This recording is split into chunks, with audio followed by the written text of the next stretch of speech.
Praise the Lord. കർത്താവിന്റെ അതിപരിശുദ്ധമായി നാം വാഴ്ത്തപ്പെടട്ടെ. ഈ നല്ല സമയത്ത് ഓർത്ത് ദൈവത്തെ സ്തുതിക്കും വാഴ്ത്തുകയും ചെയ്യും. വിവിധ സ്ഥലങ്ങളിലും രാജ്യങ്ങളുമായിരുന്ന ദൈവവചനം കേൾക്കുന്ന എല്ലാ പ്രിയപ്പെട്ടവരും കർത്താവായ യേശുക്രിസ്തുവിന്റെ വിലയേറിയ നാമത്തിൽ എൻ്റെ സ്നേഹ വന്ദനത്തെ അറിയിക്കുന്നു. അല്പസമയത്തെ ദൈവവചന ചിന്തയ്ക്കായി ഒരു ദൈവവചന ഭാഗം വായിക്കുന്നു.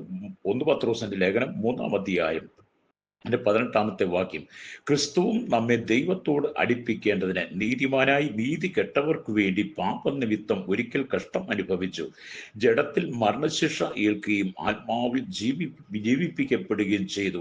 വളരെ അനുഗ്രഹിക്കപ്പെട്ട ശ്രദ്ധേയമായ ഒരു തിരുവെഴുത്താണ് വായിച്ചത്. ഈ വചനം നിങ്ങൾ ശ്രദ്ധയോടുകൂടി നിങ്ങളുടെ ഹൃദയത്തിന്റെ ആഴങ്ങളിലേക്ക് വചനത്തെ ഗ്രഹിച്ചുകൊണ്ട് ധ്യാനിച്ചുകൊണ്ട് വായിച്ചെന്നൊക്കെ മനസ്സിലാക്കാവും. നമ്മുടെ ജീവിതത്തിന്റെ അവസ്ഥകൾ എന്തായിരുന്നു എന്ന്. ഹല്ലേലൂയ. അപ്പം ക്രിസ്തു നമ്മെ ദൈവത്തോട് അടുപ്പിക്കേണ്ടതിന് നീതിമാനായി നീതി കെട്ടവർക്ക് വേണ്ടി. അതെ, നമ്മുടെ ദൈവം നീതിമാനാണ്. നീതിമാനായി ദൈവം നീതി കെട്ടവനായി ജീവിച്ച എന്നെയും നിങ്ങളെ ദൈവത്തോട് അടുപ്പിക്കാൻ വേണ്ടി അവൻ ദൈവത്തോടുള്ള സമത്വം മുറുകെ പിടിച്ചുകൊള്ളണമെന്ന് വിചാരിക്കാതെ അല്ലുലിയ ദാസരൂപമെടുത്തു. മനുഷ്യ സാദൃശ്യത്തിലായി തന്നെത്താൻ ഒഴിച്ചു വേഷത്തിൽ മനുഷ്യനായി വിളങ്ങി തന്നെത്താൻ താഴ്ത്തി ക്രൂശിലെ മരണത്തോളം അനുസരണമുള്ളവനായി തീർന്നു. അതുകൊണ്ട് ദൈവം അവനെ ഏറ്റവും ഉയർത്തി. അതെ, ഫിലിപ്പി ലേഖനം 2-ാം അധ്യായം 6 തൊട്ട് താഴോട്ട് വാക്യങ്ങൾ വായിച്ചാൽ ഇത് നമുക്ക് കാണാൻ കഴിയും. അതുകൊണ്ട് എന്നെ കേൾക്കുന്ന പ്രിയ സ്നേഹിത, ഈ ലോകത്തോടടുത്തിരുന്ന പാപത്തോടടുത്തിരിക്കുന്ന ഈ ലോകത്തിന്റെ വെറുക്കൂത്തുകളോട് മദ്യത്തോട് മയക്കുമരുന്നിലൂടെ ലോകത്തിന്റെ ഇഷ്ടങ്ങൾക്കനുസൃതമായി പാപജടത്തിൽ ജീവിച്ച എന്നെ നിങ്ങളെയും ഹല്ലേലൂയ ദൈവത്തോട് അടുപ്പിക്കാൻ വേണ്ടിയിട്ട് നമ്മുടെ കർത്താവ് സ്വർഗ മഹിമകളെ വെടിഞ്ഞിറങ്ങി വന്നു. പലരും ചോദിച്ചേക്കാം, നിങ്ങൾ എന്തുകൊണ്ടാണ് ദൈവത്തിന്റെ വചനം പ്രസംഗിക്കുന്നതിന് വേറെ ജോലിയൊന്നുമില്ല എന്നൊക്കെ പലരും ചോദിക്കുമ്പോൾ ഇവിടെ പറയാനുള്ള ഒരു ഉത്തരമാണ്, ഞങ്ങൾ പറയുന്ന സുവിശേഷം. ഹല്ലേലൂയ, സുവിശേഷം നിങ്ങളെ ദൈവത്തോട് അടുപ്പിക്കേണ്ടതിന് നീതിമാനായി ദൈവം നീതികെട്ട താങ്കൾക്ക് വേണ്ടി, ഹല്ലേലൂയ, നീതികെട്ട താങ്കൾക്ക് വേണ്ടി താങ്കളുടെ പാപനിമിത്തം ഒരിക്കൽ യേശു ജഡത്തിൽ കഷ്ടം അനുഭവിച്ചു. ജഡത്തിൽ മരണശിക്ഷ ഏറ്റു. എന്നിട്ട് അവൻ ആത്മാവിൽ ജീവിക്കപ്പെടുകയും ചെയ്തു. എന്നെ കേൾക്കുന്ന പ്രിയ മാതാവേ, പിതാവ്, ഈ ലോകത്തിൽ ഞാനും നിങ്ങളും ആയിരുന്ന സാഹചര്യങ്ങളെ കുറിച്ച് മനസ്സിലാക്കുമ്പോൾ ദൈവമായി യാതൊരു ബന്ധവുമില്ലാതെ ജീവിച്ച് മരണാനന്തരം എവിടെ പോകും, മരണാനന്തരം എവിടെ ജീവിക്കും, മരണാനന്തരം ഒരു മനുഷ്യന്റെ അവസ്ഥ എന്താണെന്ന് പോലും തിരിച്ചറിയാതെ ലോകത്തോടടുത്തിരുന്ന എന്നെ നിങ്ങളെയും ദൈവത്തോട് അടുപ്പിക്കാൻ വേണ്ടി യേശുക്രിസ്തു കാൽവറിയിൽ നമുക്ക് കൊടുത്ത വിലയെക്കുറിച്ച് നാം തിരിച്ചറിയണം. ഹല്ലേലൂയ. അപ്പൊ നിങ്ങളെ എന്നെയും രക്ഷിക്കാൻ വേണ്ടിയിട്ടാണ് യേശുക്രിസ്തു ഈ ഭൂമിയിലേക്ക് ഇറങ്ങി വന്നത്.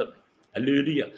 മനുഷ്യന്റെ പാപത്തിന് പരിഹാരം വരുത്തുവാൻ ഈ ഉലകത്തിൽ ആർക്കും കഴിയാതിരുന്നപ്പോൾ നീതികെട്ടവനായിരിക്കുന്ന മനുഷ്യനെ ദൈവത്തോട് അടുപ്പിക്കുവാൻ വേണ്ടി അവൻ സ്വർഗമഹിമകളെ വെടിഞ്ഞു. അവന്റെ സ്വോത്രം യേശുക്രിസ്തുവിന്റെ ഭൂമിയിലുള്ള 3.5 വർഷത്തെ പരശുശ്രൂഷ ഹല്ലേലൂയ മാനവകുലത്തിന്റെ മുഴുവൻ പാപത്തെ വെളിപ്പെടുത്തുകയും മനുഷ്യന്റെ പാപങ്ങൾക്ക് പരിഹാരം യേശുക്രിസ്തുവിൽ മാത്രമാണ് നമുക്ക് വെളിപ്പെടുത്തി തരികയും ചെയ്തു. ഹല്ലേലൂയ. അപ്പൊ നമ്മെ രക്ഷിക്കുവാനായി അവൻ ഈ താണ ലോകത്തിലേക്ക് ഇറങ്ങി വന്നു. നമ്മുടെ പാപങ്ങൾ കഴുകുവാൻ വേണ്ടി അവന്റെ അവസാന തുള്ളി രക്തം വരെ നമുക്ക് നൽകി തന്നു. ഹല്ലേലൂയ. അതുകൊണ്ട് വിശ്വസ്തനായ ദൈവത്തെ നാം ആരാധിക്കുമ്പോൾ ഒരു വിശ്വാസി എപ്പോഴും ചിന്തിക്കണം, നമ്മുടെ കഴിഞ്ഞകാല ജീവിതം നീതി കെട്ടവനായി നീതികേടോട് ജീവിച്ചതായിരുന്നു. അനീതിയുടെ മേൽ അനീതി ചെയ്ത് ജീവിച്ചതാണ്. ആ ഒരു സ്ഥാനത്താണ് പിതാവി എന്ന് വിളിക്കുന്ന പുത്രത്തിന്റെ ആത്മാവിനെ ദൈവം നമ്മുടെ ഉള്ളിൽ തന്നത്. എന്നെ കേൾക്കുന്ന മാതാവി, പിതാവി, സഹോദര സഹോദരി, യുവാക്കന്മാരോട് പറയട്ടെ, മദ്യത്തിനും മയക്കുമരുന്നിനും പാനശാലകൾക്ക് ലഹരിക്കും ഒക്കെ വിധേയപ്പെട്ട് ഇന്നും ദൈവത്തോട് അടുക്കുവാൻ കഴിയാതെ ദൈവത്തിൽ നിന്ന് അകന്ന് ജീവിക്കുന്ന താങ്കളെ രക്ഷിക്കാൻ വേണ്ടിയിട്ടാണ്, താങ്കളെ ദൈവത്തോട് അടുപ്പിക്കാൻ വേണ്ടിയിട്ടാണ് യേശു കാൽവറിയിൽ നമുക്ക് വേണ്ടി പരമയോഗം അനുഭവിച്ചത്. ഹല്ലേലൂയ.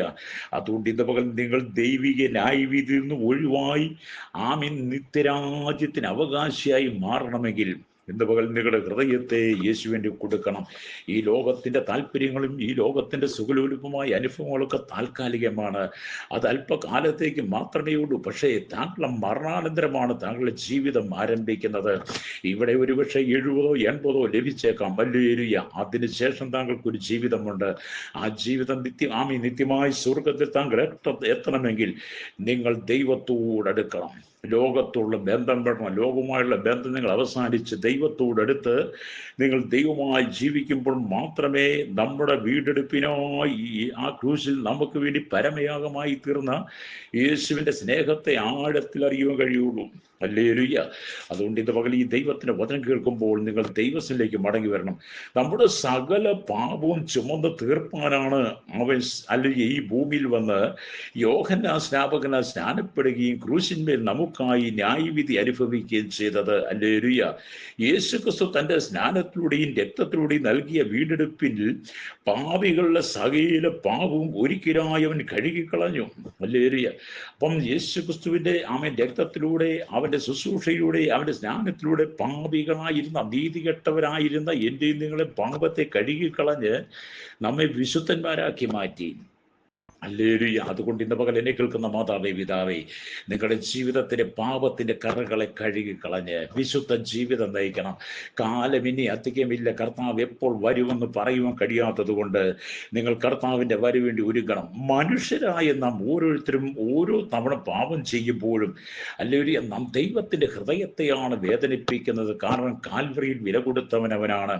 ഹല്ലേലൂയ. നമ്മുടെ മുഴുവൻ സമയവും ഹല്ലേലൂയ വല്ലവർക്കും വേണ്ടി വിട്ടുകൊടുക്കാതെ, ലോകത്തിന് വേണ്ടി വിട്ടുകൊടുക്കാതെ, ഇവിടുത്തെ പാപികളോടൊപ്പം നമ്മൾ കൂട്ടാളികളെ മാറാതെ നമ്മുടെ സമയം ദൈവത്തിന് വേണ്ടി ചെലവഴിക്കണം. രക്തം ചെയ്യും. ഇന്നത്തെ കാലഘട്ടത്തിൽ അറിയാം, നമ്മുടെ സമയം മുഴുവൻ ഇവിടുത്തെ മൊബൈലിനകത്ത് കുത്തിയിരുന്ന് തോണ്ടിയും തട്ടിയും കളിച്ചുമൊക്കെ നമ്മുടെ സമയത്തെ ദുർവിനിയോഗം ചെയ്യുമ്പോൾ നമുക്ക് ലഭിച്ച സമയത്തെക്കുറിച്ച് ഓർക്കണമെങ്കിൽ കർത്താവിൻ്റെ ക്രൂശിൻ്റെ ക്രൂശിലേക്ക് വരണം. ഹല്ലേലൂയ. അതുകൊണ്ടാണ് വചനം പറയുന്നത്, നീതികെട്ടവർക്ക് വേണ്ടി നീതിമാൻ നമുക്ക് വേണ്ടി ജഡത്തിൽ കഷ്ടം അനുഭവിക്കുന്നു, ആ മരണശിക്ഷ ഏൽക്കുന്നു. എന്നെ കേൾക്കുന്ന മാതാവി, പിതാവി, നിനക്ക് വേണ്ടിയിട്ടാണ് യേശു മരണശിക്ഷ ഏറ്റത്. നിനക്ക് വേണ്ടിയിട്ടാണ് യേശു കാൽവരി ക്രൂശിൽ മരിച്ചത്. അതുകൊണ്ട് ഇന്ന് പകൽ ഈ വചനം കേൾക്കുമ്പോൾ ഹല്ലേലൂയ നിങ്ങൾ പാപത്തെ ഏറ്റുപറയണം. പാപമില്ലാത്തവനായിരുന്നു യേശു. അവൻ ഒരിക്കലും പാപം ചെയ്തിട്ടില്ല. ജനങ്ങളെ പാപത്തിൽ നിന്ന് വിടുവിക്കുവാനായി അവൻ നമ്മുടെ ഇടയിലേക്ക് മനുഷ്യരൂപത്തിൽ വന്നു. അവൻ പാപങ്ങളെ മുഴുവൻ വഹിച്ച് പാപത്തിൽ നിന്നും അനീതിയിൽ നിന്നും നമ്മെ രക്ഷിച്ചുവെന്നാണ്.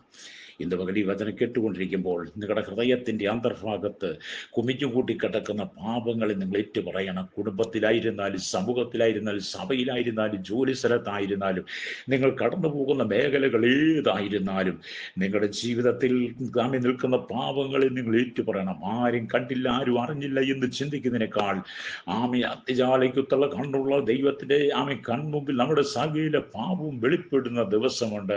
ഇബ്രാഹിം ലേഖനം 4:13 വായിച്ച കഴിയും, അവൻ്റെ കണ്ണിന് നാം നഗ്നവും മലർന്നുമായി കിടക്കുന്നു, അവനുമായിട്ട് നമുക്ക് കാര്യമായിരിക്കുന്നു, അവന് മറിഞ്ഞൊരു സൃഷ്ടിയുമില്ല. അതെ, ഞാൻ നിങ്ങൾക്ക് വേണ്ടി പ്രാർത്ഥിക്കാൻ പോവുകയാണ്. വായിച്ച വചനം എന്താണ്?